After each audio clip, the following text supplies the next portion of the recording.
abbiamo deciso di mettere assieme questi due territori. Perché? Noi pensiamo che per le sfide del mondo c'è bisogno di dimensione. E la nuova dimensione di un'industria a Treviso, che oggi ha ratificato la fusione con Padova, è davvero notevole. Quasi 170.000 imprese, con oltre 280.000 addetti. Assindustria Veneto Centro, questo è il nuovo nome, è da numeri economici la prima associazione in Veneto e in Italia la seconda, solo dietro ad Assolombarda.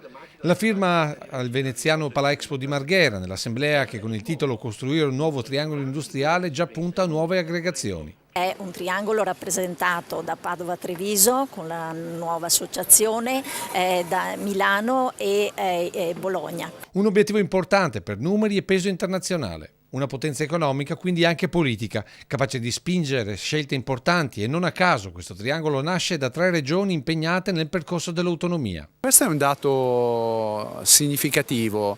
Molto probabilmente questa richiesta non è una richiesta di autonomia intesa come le 3 regioni che si vogliono staccare dall'Italia, ma che vogliono avere quella possibilità di avere quei fattori abilitanti, come dicevo prima, per poter crescere ancora di più. Ma per crescere e quindi garantire lavoro e benessere ai territori, gli industriali chiedono infrastrutture, senza se e senza ma, ad iniziare dalla TAV per arrivare alla Pedemontana.